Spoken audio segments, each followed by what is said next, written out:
What's up, guys, and welcome to a very special video. In most years, we usually do the top 10 best movies of the year first, but this year we're going to do the top 10 worst movies of the year first. I've seen about 90 films, and these 10 films that I've chosen for the top 10 worst films are just diabolical.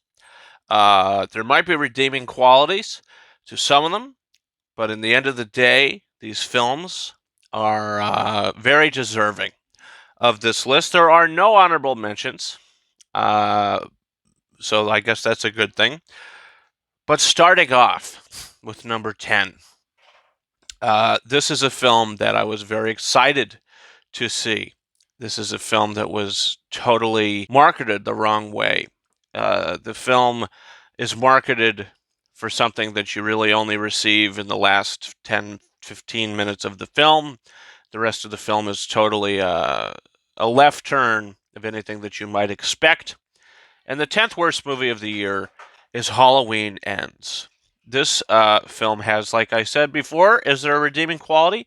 Yes, there is a redeeming quality, and that is the kitchen fight between Michael Myers and Laurie Strode. Their fight is one of the best sequences of the year. It's one of the best fight scenes in the year, if not the best fight scene of the year.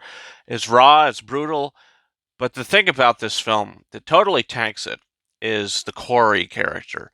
The character that is set to the forefront of the film, and they give you a whole hour plus setting this character up and setting his downfall. And it just doesn't work. For a final film where Laurie Strode and Michael Myers need to go head-to-head, it just falls completely flat on its face with this new character that they decide to focus so much of their interest on, who just falls flat. And it leads the film into Halloween, like the bad Halloween films. This is not a good movie. The best part about it is the fight, but the rest of it is extremely disappointing. Coming in at number 9, a film that I was also interested to see. You are always interested to see what Bob Zemeckis and Tom Hanks have up their sleeve, but when they come out with a carbon copy, dollar store version of Pinocchio, it just takes your excitement right away. Robert Zemeckis' Pinocchio is just an embarrassment. If you compare this film to the animated Disney film or the Guillermo del Toro film, this movie is just laughable. It takes everything that you love about the original movie and just redoes it, but in the most bland, uninteresting way possible, and it adds things and characters that just add to the runtime of the movie. It's not good. I think the Keegan-Michael Key as Honest John is actually really good and one of the best parts of the film. Alan Silvestri's music is fine, but at the same time, the movie just doesn't work, and it's just not good, and it's not compelling.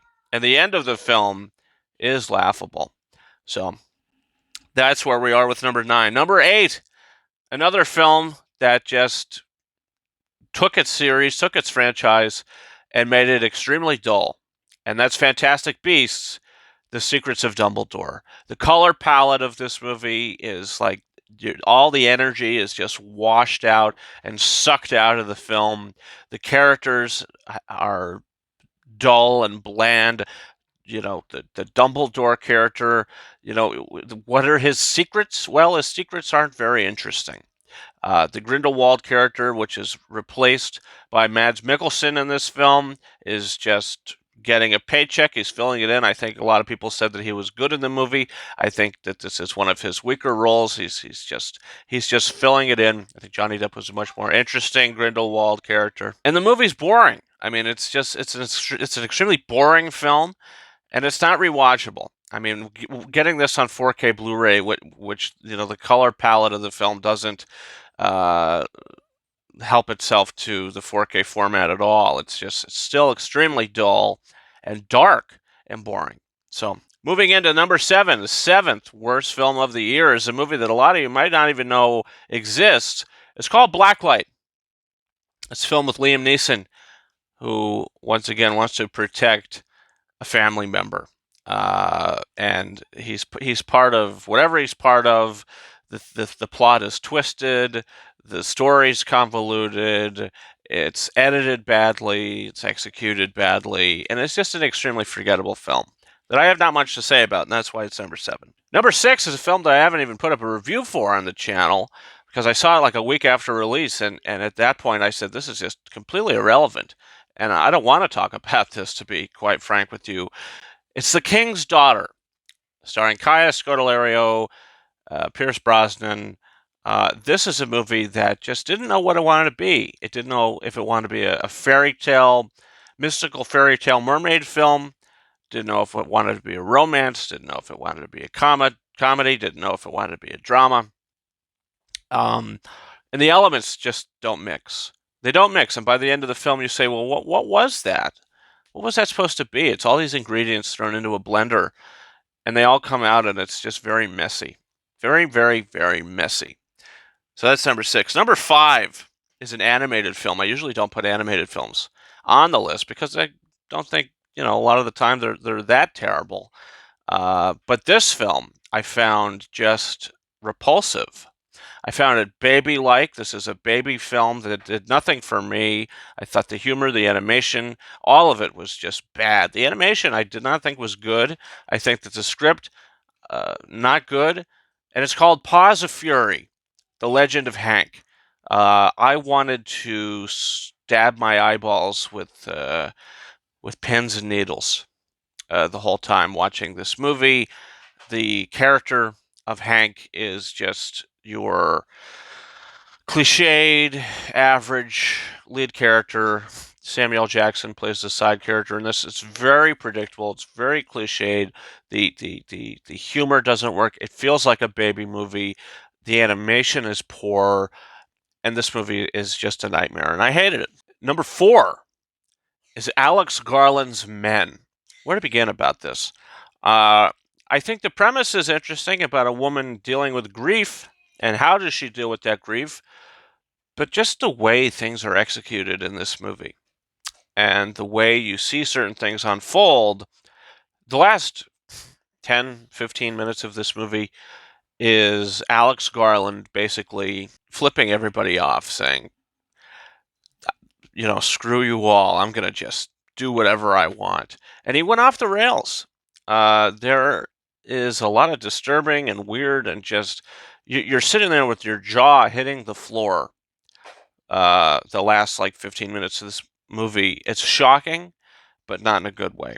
So, Alex Garland's Men is number 4. Number 3, a movie that I think is probably the most boring film of the year. Definitely the most boring movie of the year. It felt like I sucked down a bottle of NyQuil before seeing this. There's nothing engaging about it.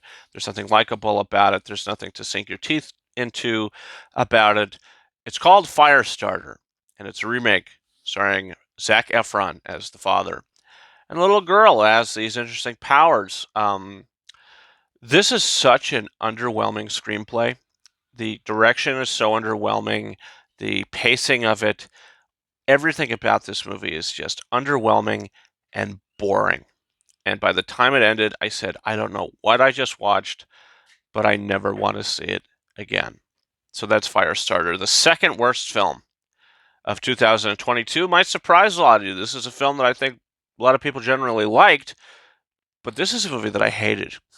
It's called Violent Night with David Harbour as Santa Claus. This movie I thought was too loud, too irresponsible. The movie just felt irresponsible. It felt too loud. It felt bombastic for no reason whatsoever. I wasn't invested into any of the action. I thought the family that you're supposed to be caring about that's being held up, I thought the family was very unlikable. I thought the little girl that you're supposed to care about was just very cliched, very bland.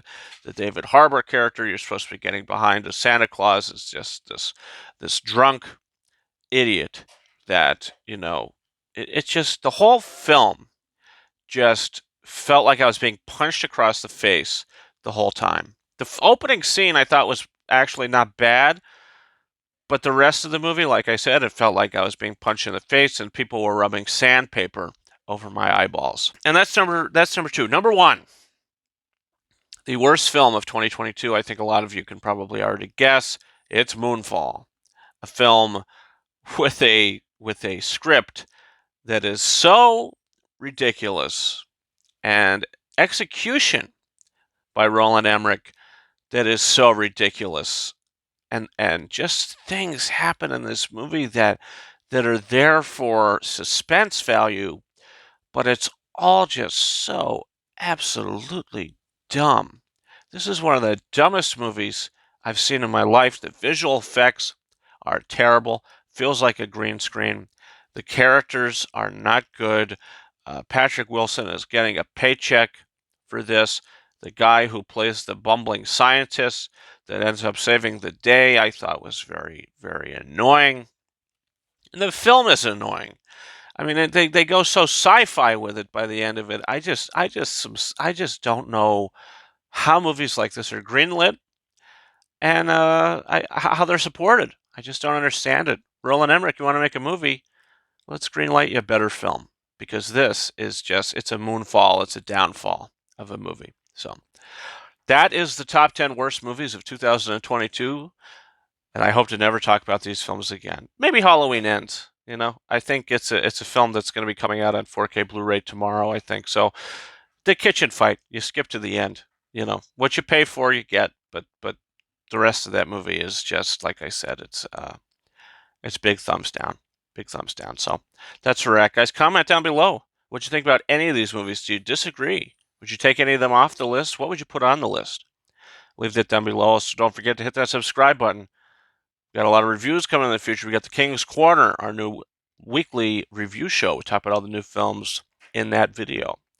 So that'll be fun. Also, the top 10 best movies of 2022.